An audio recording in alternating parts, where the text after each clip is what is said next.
প্রিয় দেশবাসী, আমরা আছি এখন বর্তমানে চাঁদপুর কোর্টে। তো আমাদের কাছে সেই গরিবের বুফে ভাইরাল মিজান ভাই চলে আসছে, দেখতে পাচ্ছেন।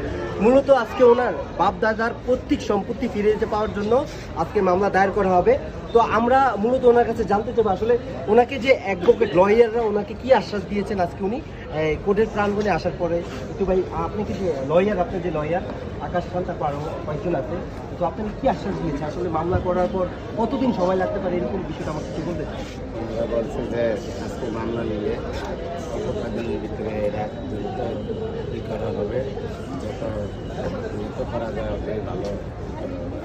এখন বিষয়টা হচ্ছে অনেকে কমেন্ট করতেছে বিভিন্ন সোশ্যাল মিডিয়াতে দেখা যাচ্ছে অনেকে আপনাকে নিয়ে পোস্ট করলে ওইখানে কমেন্ট করে আসলে উনি কি জায়গা পাবে কিনা। আপনি কি আসলে ওই নির্ধারিত আসলে আপনি জায়গা পাবেন, যে কত পরিমাণ জায়গা পাবেন আপনি যদি বলছেন? 165% জমি, 1 একর 65% জমি আমার 1 একর 65% জমি, 3 ভাগের 2 ভাগ আমার হলে আর 1 ভাগ প্রভাবশালী। মানে যে প্রভাবশালী বলতে গেলে আপনি কিন্তু বলেছিলেন যে আপনার আত্মীয় স্বজন, আপনার চাচাতো ভাই, আমার আত্মীয় স্বজন চাচাতো ভাই আছে 2 শরীক, আর বাহিরের প্রভাবশালী আছে 2 শরীক, মোট 4 শরীক আমার এই।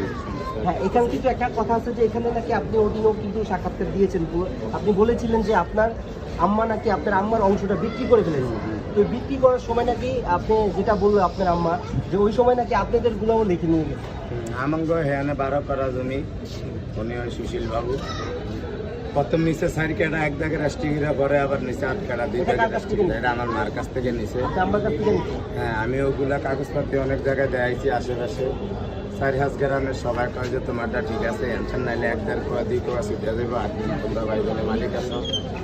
আমার গ্রামে জিগেলে কয় তোর ঠাড়া হয়েছে, তোর বাপ দাদারা এটি ভুল হয়েছে। আচ্ছা খালাম্মা, আমি যেটা জানতে চাচ্ছি আসলে আপনি যখন আপনার কাছ থেকে জমি লিখে নিয়ে গেছে তখন আপনার গর্বে ছিল আপনার আরেকটা মেয়ে, মানে আপনি মানে তখন আপনার গর্বে যে ওই মেয়েও নাকি জায়গা লিখে কত হয়েছে। আমি আমার তো একা নিছি, আমার একা সই দিছি, আমার আর 6টার জমি এমনি হেরা নিছে, আল্লাহ জানে, আমিও জানি না। আপনি কি আপনার সন্তানদের জমি কোনো বিক্রি করেন? না না, আমি না, মূলত আমরা যেটা জানি যে বাবার সম্পত্তি মা কখনো ছেলে সন্তানদের সম্পত্তি বিক্রি করতে পারে না। মার অংশটা বিক্রি করতে পারবে, সন্তানের অংশটা বিক্রি করতে পারবে না। আমরা এটা তো জানি, তাই না ভাই? আমরা এটাই জানি। এখন আপনি নিখান ভাই, আমার বিষয়টা হচ্ছে যে তাহলে আপনি 1 একর 65% এখন আপনাকে মানে অ্যাডভোকেটরা কি বলেছে, মানে কি আশ্বাস দিয়েছে, আর আপনি কি চাচ্ছেন তাদের কাছে? ওনারা বলছে যে আজকে মামলা করে উঠলে নগদ দিয়ে এটাই করা হবে, 15-20 দিনের ভিতরে এটা ফেসলা করে দিয়ে বলছে।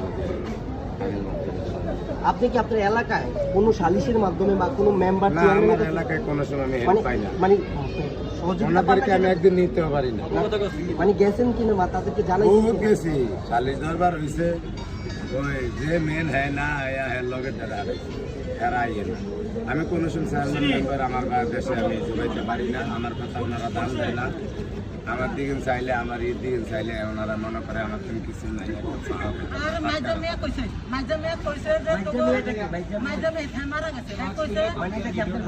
না না, আর মনে করো আলাদার ভাই, আলাদার সম্পর্কে আপনার কি সম্পর্কে কিছু না, আরব বাড়ি